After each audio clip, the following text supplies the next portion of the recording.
Hello viewers, আসসালামু আলাইকুম।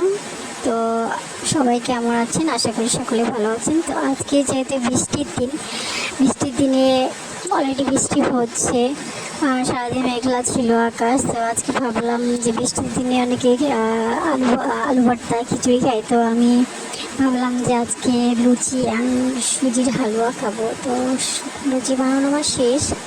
হালুয়া বানানোর জন্য আমি নিয়ে নিয়েছি একটা পাতিলে আমি বাসায় ঘি দিয়ে দিয়েছি। তো ঘি দিয়ে আমি সুজিটাকে ভেজে নিব।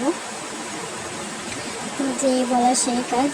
আমি হাইতে ঘি দিয়ে এখন ঘিটা হয়েছে, এখন সুজিটা দিয়ে দিলাম।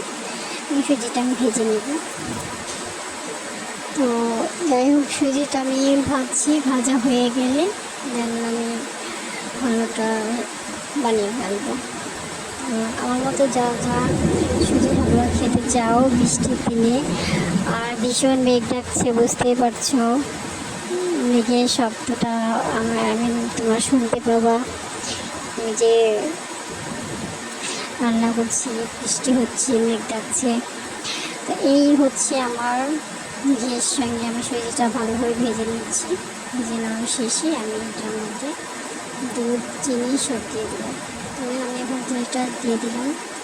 চিনিটার সাথে আবার আমি সুজিটাকে ভালো করে নেড়ে চেড়ে নিচ্ছি। ভালো করে মিক্স হয়ে গেলে দেন হালকা করে আমি এটার মধ্যে পানি দিয়ে দেব। এভাবে করে বানিয়ে নিলে অনেকে আবার শক্ত হালুয়াটা পছন্দ করে, আর আমি বরফি টাইপের। তো আমি বরফি টাইপের করবো না, যে কারণে আমি একটু পানি দিয়ে দেবো। যারা বরফি করবেন তারা অবশ্য পানি দিবেন না, কারণ চিনির সাথে পানি দিলে ওটা আঠালো হবে না বা বরফি হবে না।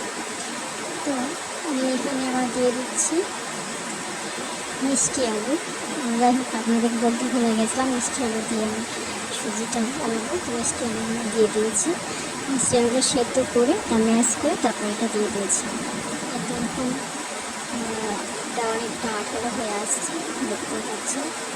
কালারটাও ভালো হয়ে আসবে আশা করি। তো আপনারা যারা পছন্দ করেন সুজির হালুয়া মিষ্টি আলু দিয়ে বানিয়ে খেতে পারেন। যারা মিষ্টি আলু পছন্দ করে না তারাও পছন্দ করবেন, আই গেস সবার খুব ভালো লাগবে। তো আমার ভালো লাগে, এই কারণে আমি মাঝে মধ্যে এই জিনিসটা বানাই। আবার হয়তো আমি অনেক কিছুই বানাতে পারি, তাই আপনাদের কাছে শেয়ার করি। যেমন অনেক কিছু আমি বানিয়েছি, আনারসের কেক, তারপরে হচ্ছে ডালের পিৎজা, তারপরে হচ্ছে ফুলের চা।